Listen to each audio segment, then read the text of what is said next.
सफलता ही सफलता है। निश्चित रूप से सत्य परेशान हो सकता है, पराजित नहीं।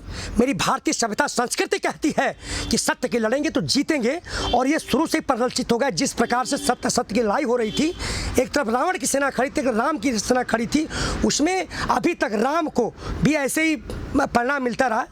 सबसे लास्ट अंतिम में जब रावण मरा तब सफलता खत्म हुआ युद्ध। तो उसमें अब मैं कहना चाहूँगा नकली किसान थे, यही खालिस्तानी माओवादी थे। क्या हुआ, इन्हीं से बातचीत की। 11 दौर की वार्ता हुई, उसमें कई 9 संशोधन हो गए। काला क्या 9 संशोधन हमने जीता। उसके बाद यहाँ पे किले लगाई थी, किले बंद हो गई, उखाड़ ली गई। ये ओवरप्लाई बंद किया गया तो वो भी निकाल लिया गया। बहुत सी चीज़ें हुई, और उसमें आज सरकार 1.5 साल बिल को होल्ड करने की बात कर रही है, जबकि नकली किसान मानती थी, उनको असली चले गए। तो कहीं ना कहीं जीत धीरे धीरे सुगंध मिल रही, हम लोग जान रहे हैं, और हम जीतेंगे, जीत के रहेंगे। जी, किसान कब तक संघर्ष करेगा सड़कों पे? आंधी तूफान आ रहे हैं, तंबू उड़ रहे हैं हवा में। जी, ये तो जब तक लोग गुलाम हैं, जब तक अपनी आज़ादी की लड़ाई नहीं लड़ लेंगे, आज़ाद नहीं हो जाएंगे, तब तक लड़ाई लड़ेंगे, लड़ते रहेंगे। ये तो एक स्वाभाविक प्रकृति का नियम है। आज भारतीय जनता कहीं ना कहीं किसी के बंधक रख दी गई है, किसी के हाथों में। तो लड़ाई तब तक लड़ी जाएगी, इसमें किसान ही नहीं, मजदूर, जो भी शोषित है, वंचित है, जिसको लगता है कि हम 70 साल में चले गए, हमारे पूर्वज न्याय नहीं मिला, हमारे पूर्वज जो लड़ाई लड़े थे, जिन्होंने जान दिया था और उसकी जो उन्होंने सपना देखा था पूरा नहीं हुआ, तब तक लड़ेंगे। यानी कि हम फौजी हैं, कहते हैं आखिरी गोली आखिरी दम तक लड़ेंगे, बिना इजाजत के मोर्चा नहीं छोड़ेंगे। जी, सरदार भीम सिंह का कल का बयान, उन्होंने कहा ये जो बॉर्डर पे किसान बैठे हैं, ये अपने मतलब के लिए बैठे हैं, किसानों की कोई परवाह नहीं है। जी, मैं ज़्यादा कमेंट नहीं करना चाहूँ, भीम सिंह सम्मानित आदमी है, लेकिन मैं कहना चाहूँगा कि मुझे उन पर भी गर्व है। उन्होंने इस आंदोलन को शुरू किया था, और सबसे पहले उन्होंने इसको हवा दी थी। आज क्यों बोल रहे हैं?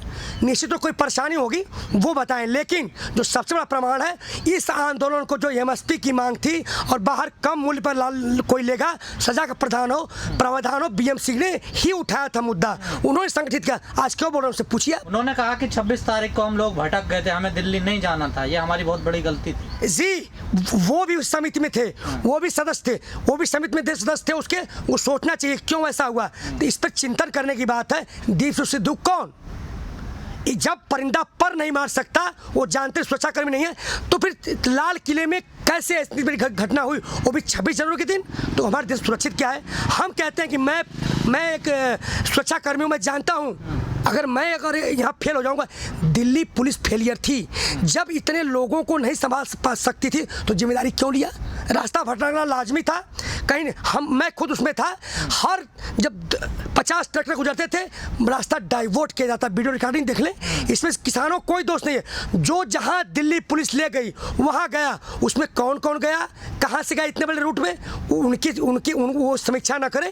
ये जो है जांच का विषय है, और इसमें पूरी तरह से प्रशासन फेल है, इसमें किसानों को दोष बिल्कुल न दिया। मैं सुरक्षाकर्मी होने के नाते ये बात मैं कह रहा हूँ। चतुर्वेदी जी, आपकी हर तंबू पर, हर आदमी पर नजर है इस बॉर्डर पर। आंदोलन कमजोर हुआ है क्या?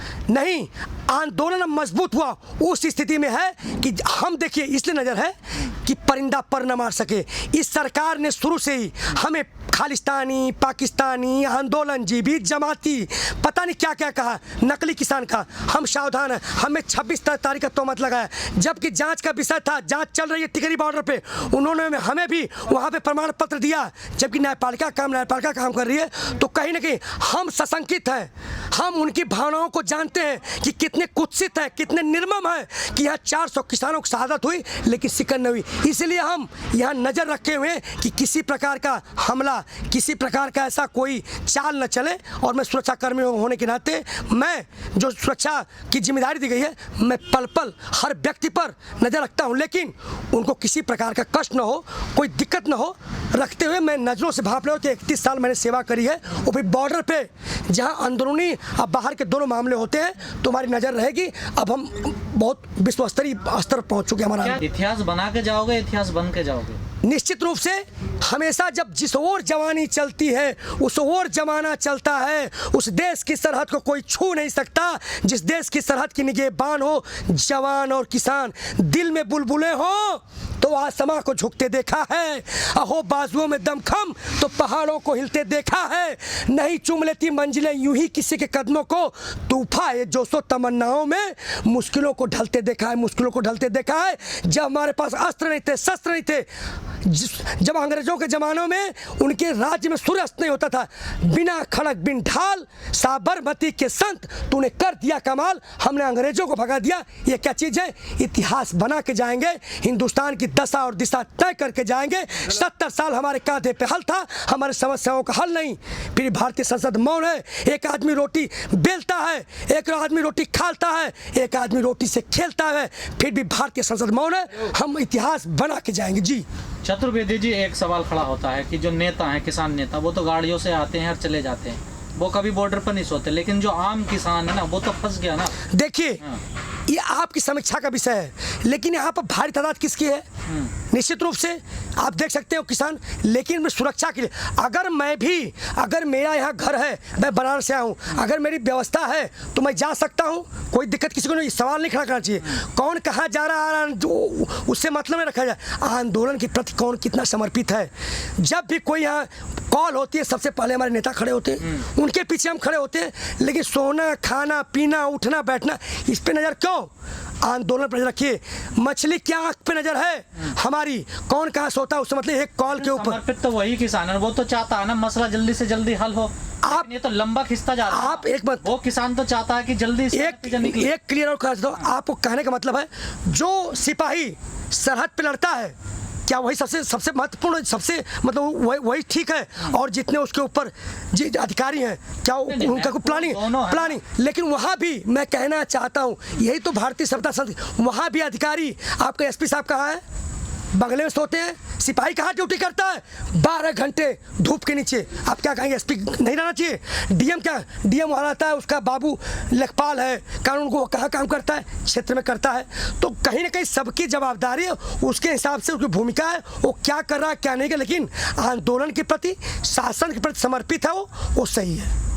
किसान नेताओं के बयान भी अलग अलग आने लगे, क्या मतभेद होने लगा? क्या मतभेद मत कहिए, विचार आने चाहिए, ताकि अगर कोई चीज़ ऐसी आ रही है तो सुधा सब चिंता कर रहे हैं, सब चिंता करें। अगर वो वाजिब चिंता है तो उसको दूर किया जा रहा है, क्योंकि अब एक लक्ष्य पर पहुंचना है।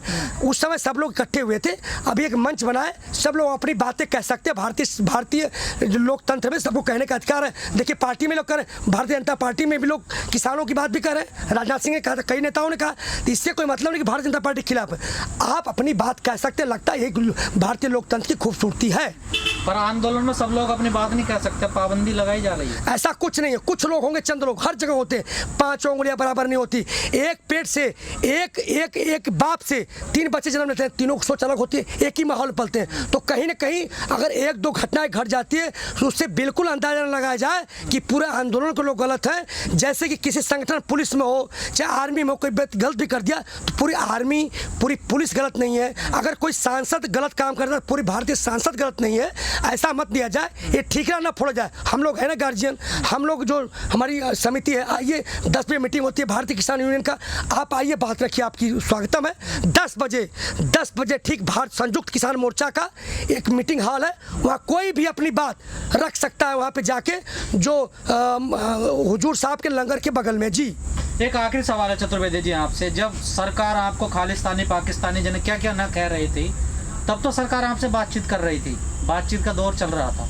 जब अब किसान कह रही है, सम्मान दे रही है, तब बातचीत नहीं हो रही है, आपको लावारिसों की तरह छोड़ दिया। आपने चिट्ठी भी लिखी, रिक्वेस्ट करी, प्रार्थना करी, पर कोई जवाब नहीं आया उसका। तो यही तो है, बताइए, भारतीय लोकतंत्र में ऐसा कहीं होता है? ये लोकतंत्र में जो सबसे बड़ा हथियार है बातचीत, बंदूक से हल नहीं निकलता है। तुम यही तो कहना चाह रहे हैं कि ये तानाशाही सरकार है, हिटलर, मुसोलिनी, किम जोंग की सरकार है, ये उस पद चिन्हों पर चल रही है। लेकिन भारतीय लोकतंत्र में कभी से कभी कोई मैटर हुआ हो, बातचीत का रास्ता हमेशा खुला रहा है और खुला होना ही चाहिए।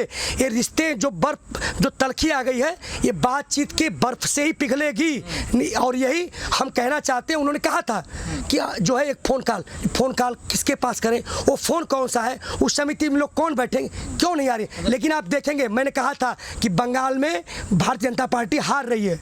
मैंने आज ये फिर कह रहा हूँ, अभी नहीं 6 महीने बाद बातचीत करेगी और बातचीत से हल, लेकिन ये सरकार नहीं करेगी, अगली सरकार, लेकिन बातचीत ही इस समस्या का हल होगा। आज मैं आपके चैनल के माध्यम से कह रहा हूँ।